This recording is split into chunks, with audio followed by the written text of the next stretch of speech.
This reading is from Rays of the Same Light by Swami Kriyananda and is entitled, Does Satan Exist? This first quote is from the Bhagavad Gita. The title of this section or of this theme is also Like Attracts Like. This passage is from the Bhagavad Gita, the 3rd chapter, in the poetic translation of Sir Edwin Arnold. Arjuna said, "Yet tell me, teacher, by what force doth man go to his ill, unwilling, as if one pushed him in that evil path?" Krishna replied, "Desire it is, passion it is, born of the darknesses, which pusheth him. Mighty of appetite, sinful and strong is this, man's enemy." And from the Bible, the Gospel of St. Matthew, chapter 4, speaking of, "Then after his baptism was Jesus led up of the Spirit into the wilderness to be tempted of the devil." The commentary. One of the profoundest of life's mysteries is how evil can exist in a universe created and sustained by a good God. For this seeming inconsistency, many people reject religion altogether. If they stop short of becoming outright atheists, they may decide that, if God exists, he can only be a sort of abstract force, supremely indifferent to all human joys and sorrows. People who believe in such a force insist, quite naturally, that this force is incapable of recognizing goodness. Good and evil, then, to their way of thinking, have no reality outside the narrow confines of man's convenience, and are the concern of sentimentalists, not of realists. How eternally true is it that, wherever people look, they behold only reflections of themselves. Dark minds behold only darkness everywhere. Evil minds behold only evil. Hardened hearts can imagine no kinder sentiment than a certain mild indifference to the sufferings of others. People in whom goodness has atrophied cannot perceive good qualities in anyone, nor anywhere. Let us look then for our answers not to the mere opinions of man, but to the realized wisdom of great masters. They, out of all humanity, have transcended human ideation and perceived reality in its ultimate essence. Those few in every religion who have actually experienced God describe him as the supreme good. All things, they aver, manifest goodness only to the extent that they succeed in expressing something of the supreme good. As Jesus said, "Why callest thou me good? There is none good but one, that is, God." Evil, then, so the masters explain, is that which opposes good in its harmonious operation. To understand this concept, imagine the sunlight shining on a fog. To people at the outskirts of the fog, the sunlight seems only slightly obscured. In the opposite direction from the sun, however, they see the light growing dimmer as it enters the fog.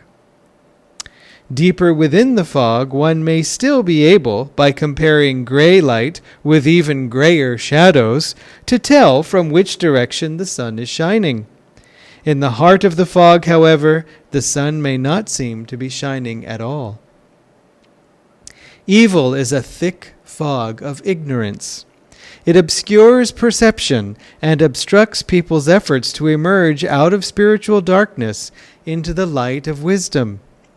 God, then, is the divine light behind every relativity of shadow and light. Light is more than a poetic metaphor. It is a literal manifestation of God. The thicker the mists of ignorance, the dimmer the light of selfless divine love. In darkest ignorance, the soul loses sight of the very concept of the selfless love which is native to the soul. For the person who is steeped in delusion, his soul's capacity for love may find itself reduced to such a confusion of raw feeling that he may even imagine that the solution to suffering is not love at all, but hatred, malevolence, and strife. The ultimate good is that which gives all of us as God's children the ultimate good is that which gives us what all of us as God's children long for in our souls: perfect love, perfect joy, perfect wisdom, perfect light. Evil, by contrast, is that which confuses us in our quest for perfection. It opposes man's spiritual efforts and actively leads him away from his own eternal good. The temptation of evil is born of mental habits and of ignorance, which cause us to imagine our highest good to lie elsewhere than in God alone. Thus, both good and evil are rooted in human nature, in the struggle for supremacy between the soul and the ego. There is a cosmic struggle involved here also, however, as the scriptures attest. Paramahansa Yogananda stated, "I used to think that evil was only a mental condition. Now that I have realized God, however, I add my testimony to that of all those who have gone before me. Satan exists. He does battle constantly for the possession of men's souls. O children of infinity, doubt not the divine goodness, for God's power is yours, if you would but draw on it. Man is saved from delusion, not by self-effort alone, but even more so by divine grace. By right effort, we open the door to the inflow of grace. Right effort means to focus our minds in deep concentration on God, to offer Him our unconditional devotion, to have complete faith in His unconditional love for us. It means to open ourselves to Him on every level of our being. Right effort, in other words, must not be confused with the ego-conditioned thought, the more I do, the more I'll accomplish. Rather, it might be summarized as relinquishing the thought of self as the creator and developing the awareness that the doer is God. The Lord's power alone can liberate us from human limitations. He alone can expand our infinitesimal consciousness into vast reaches of infinite bliss. Beginners on the spiritual path should strictly avoid any thought and action which might obstruct the development of good habits. Wholesome habits are the first and forever necessary step to ultimate freedom in infinity. Like attracts like. If we express evil, we cannot but take on the qualities of evil. But if we express goodness, we take on the nature of the ultimate good. Thus, through Holy Scripture, God has spoken to mankind. Om, Om, Om. Good morning, everyone. So glad you could come. It's really a joy to be back and connecting with so many of you. And we just had such a wonderful vacation and so refreshing. So the topic of this, does Satan exist, is a question that many people wonder, I think. You know, I know when I was growing up, when I was really young, before I had any kind of God experience, I was a bit cynical and a bit agnostic, not atheist, but a bit agnostic, just wondering if God was far away, just watching what was going on in the planet, and similar to what Swamiji just wrote about.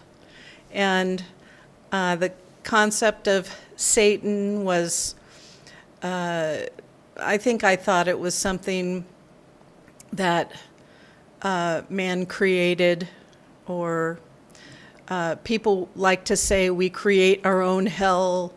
And so I was a bit that way, but then in college things really turned around for me, and my life started turning towards the spiritual.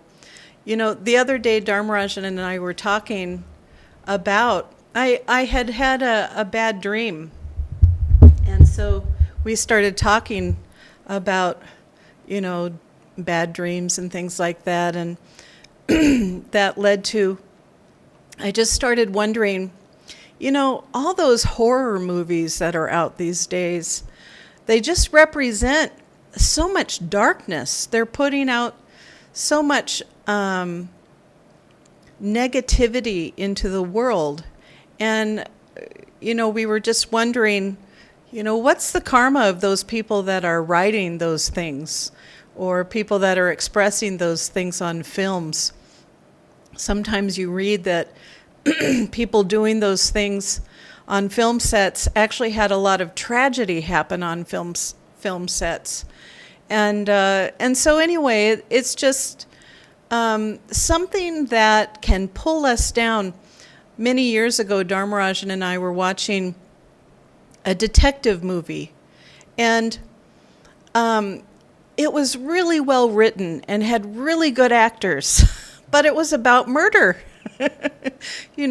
So people were murdered, and then they were solving it in a very interesting way, and it had its twists and turns, but the whole thing was about, murder happened.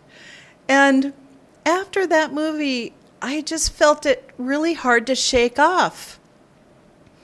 I kind of started suspecting people as predators, and, wondering what kind of evil was going to happen next. It just was not a good thing to have on my consciousness. And so for those of us who are serious about the spiritual path, it's not something to play with.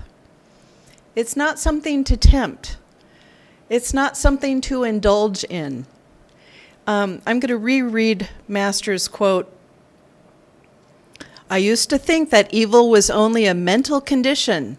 Now that I have realized God, however, I add my testimony to that of all those who have gone before me. Satan exists. He does battle constantly for the possession of men's souls." It's such a powerful quote. It means that if we choose to turn to the darkness, even dark movies or books or things like that, there's a dark friend waiting to pull us down as far as we want to go. And so it's a downward pulling energy that exists that says, aha, I see that person is looking at the darkness a little bit. Let me make the darkness a little more glossy, a little shiny. And maybe they'll look at the darkness more. And it's as simple as looking at the darkness instead of the light.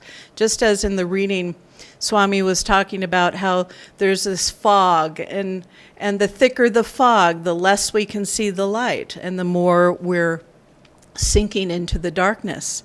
And so, it's easy to just kind of forget, oh yeah, all I have to do is look into the light.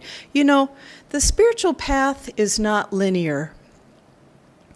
It's not that we get Kriya initiation and then life just gets better and better and better. There's karma that happens. And sometimes really bad karma. For instance, a COVID epidemic, which is kind of a group karma, a group world karma. But also it touched individuals and other kinds of karma that come that really cause deep disappointment. And, as the Gita was talking about, how the road to darkness is through not getting what we desire. And so when we get deeply disappointed, it means that our desires were thwarted. And Swamiji even said, anger comes from when desires are thwarted. And also when we see things how we want them to be versus how they really are, or we wish them to be how we want them to be, rather than as they truly are. And so that's a very powerful thing that Swamiji has pointed out there, because we have to tune into what really is, not what we want. And sometimes it's hard to let go. When I was thinking about this talk, I then thought, well, when things are thwarted, there's that quote, when one door closes, another appears. And so I thought, where did that quote come from? So I looked it up, and Alexander Graham Bell is the one who supposedly came up with that quote. And his life was full of ups and downs and ups and downs. I don't know his full life. I don't remember it. I remember seeing some movie about him, but I don't remember his full life. However, I wanted to read the full quote because it has a lot of significance. Let's see if I can find it. Okay, so he wrote, when one door closes, another one opens, but we so often look so long and so regretfully upon the closed door that we do not see the one which opens for us. Talk about an amazing quote of truth. That's really what happens. In disappointment, we're stuck looking at the closed door and not in the door that has opened for us. And so, I really think the key here, and what Master emphasizes and Swami emphasizes, is creativity. When we're disappointed and angry, it thwarts our creativity. And creativity is really opening the heart and the mind to inspiration from God, inspiration from the divine, for new solutions and new possibilities. And so when we're in that closed little contracted state, think creativity and kind of try to open up. And so in that creativity, so many possibilities can happen. Master said, do something new every day. And so that's another really good one, where it takes creativity to think of doing something new every day. When we're really feeling thwarted, but when we can open up to that creativity, then we're beginning to tune in what is meant for us to do. Not what we wanted to do, but what God wants us to do. And God's ideas are so much more creative and expansive than we could ever imagine when we actually tune into them. And the belief that the Guru, that Master, that God, Divine Mother, they want us to be happy. They want us to fulfill our plan for being on this planet. And they know the plan, but we don't. Whenever people are involved in a situation, 100% control goes away. We can't control everything. We can't control every circumstance. And when that happens, we can't control whether we get what we want or not often. And so we have to learn to adapt and have an elastic mind that can accept change. Master said, don't be a psychological antique. That's someone who's just wanting to look at things the same old way. you can be a psychological antique at the age of 30 and you don't have to just be, 70 or 80 to do that. So keep the mind open. Try to let go of those disappointments, because disappointment in this way, the thwart of desire, can really take us down hard and fast. The other thing too that can really drag us down is fear. And, Swamiji said, when you're fearful of things, try to imagine the worst possible thing. And that can help you overcome your fear. And you think, what? Imagine my worst possible fear. I'm going to get even more fearful. But, it's a very nice technique. And the other thing you can do, once you visualize that fear, try and visualize also what you would do when that fear happens. Like maybe the worst possible thing that you can imagine happens that you've been fearful about. Then you think, well, what would I do if it happened? You could even write it out. Oh, well, first I would pray and meditate and try and get guidance about it. And then I would, look up resources for help and get support from family and friends. And, you can just write out what the scenario could actually look like. And it does take away that fear. And if the fear keeps coming up, just reread what you wrote. It's a very wonderful thing Swamiji suggested. And I wanted to read Master's prayer demand from Whispers from Eternity called Demand to be Able to Conquer Fear.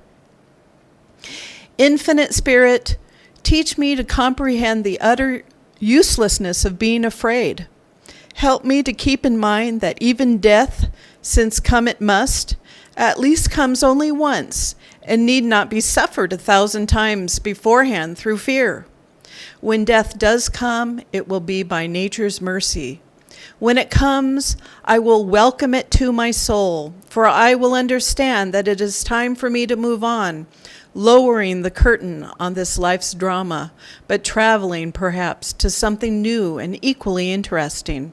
Let me not be a psychological antique, fearing change. Teach me not to paralyze my nerves daily with the dread of some future imaginary accident. Such dread may only invite the accident to happen. Bless me that I not let fear anesthetize my mind and shut off my unlimited power as thy child to overcome all tests and trials. Help me to realize that whether I am awake or asleep, alert or dreaming, thine all-protecting presence encircles me. Help me to see that neither mighty fortress nor the wealth of Croesus could protect me from disease, earthquakes, and all kinds of accidents, that thou art my protector, and that though I walk where bullets fly, or where swarms of bacteria abound, I am safe, enhaloed in thy all-sheltering light. And it's interesting to see what Master did with this prayer demand, because he took a fear and then he wrote a very creative path of what we could do when we're in that fear. It's very sweet. In fact, if you do read more of Whispers from Eternity, you find that those prayer demands really are for helping us work through fears, develop more devotion. I highly recommend reading that book. And it's really nice to just kind of open it randomly and say, Master, what do you want me to read today? It's similar to, here's Whispers from Eternity. There's that. And then it's similar to Living Wisely, Living Well, which has daily suggestions for what to do that day, which could be do something new every day. But also, you can open it randomly and say, what do I need to hear today? So it's always nice to have those kinds of books around to just keep life more interesting, keep life more inspiring and creative. And fear thwarts creativity. Fear is the biggest thwarter of creativity. Because when we're afraid, we're seeing a very narrow view of something. And in order to be creative, we need to expand out. Like a camera, we're always having to deal with our camera. The camera zooms out, and you can see much more, including solutions, including connection to the divine. So we have that in the palm of our hands. We're Kriya Yogis. And if you're on the path to Kriya Yogi, you're still on the Kriya Yogi path.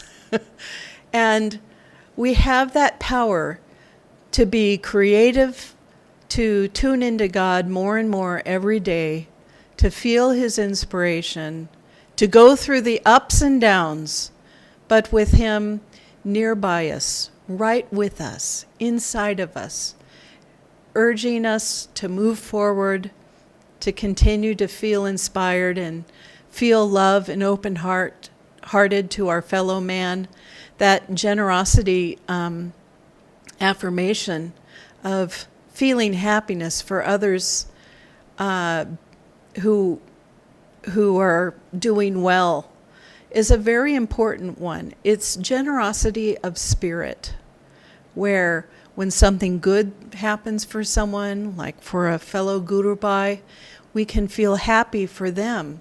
And you can feel happy for another person, especially when you know that you have your own path that will bring you just as much happiness. That there's enough happiness and generosity for everyone. It brings to mind the man that, I can't remember, he's a famous mathematician, and they did a movie about him. What's that, Russell Crowe? Yeah, A Beautiful Mind. And he created a new theory, game theory, that when before it used to be Adam Smith, that the survival of the fittest, in a way of whoever goes for it can win. And this new game theory was, if everybody wins in a situation, then the whole group as a whole wins more than if just one wins. And that's really how it is for humankind, isn't it? That we all win. Even when one is winning, it's hard not to think, well, they're winning and I'm not. Don't think that way. Get that out of your mind. Think instead, how am I winning? Don't let Satan pull you down into, but not me. That's such a pull. We all deal with that. So I'm going to end with what Swamiji wrote at the end, which is really just so inspiring and beautiful. You know, he's talking about Satan and all these things, and then this is a very powerful thing he's saying to try and wake us up. O children of infinity. See, he's like saying, look, children of infinity, doubt not the divine goodness, for God's power is yours if you would but draw on it. Man is saved from delusion, not by self-effort alone, but even more so by divine grace. By right effort, we open the door to the inflow of grace. Right effort means to focus our minds in deep concentration on God, to offer Him our unconditional devotion, to have complete faith in His unconditional love for us. It means to open ourselves to Him on every level of our being. Right effort, in other words, must not be confused with the ego-conditioned thought, the more I do, the more I'll accomplish. Rather, it might be summarized as relinquishing the thought of self as the creator and developing the awareness that the doer is God. The Lord's power alone can liberate us from human limitations. He alone can expand our infinitesimal consciousness into vast reaches of infinite bliss. Beginners on the spiritual path should strictly avoid any thought and action which might obstruct the development of good habits. Wholesome habits are the first and forever necessary step to ultimate freedom in infinity. Like attracts like. If we express evil, we cannot but take on the qualities of evil. But if we express goodness, we take on the nature of the ultimate good. Such a beautiful quote. So I wish you all a beautiful day and a beautiful week, and hope all is going well with you. Om Shanti Shanti Shanti.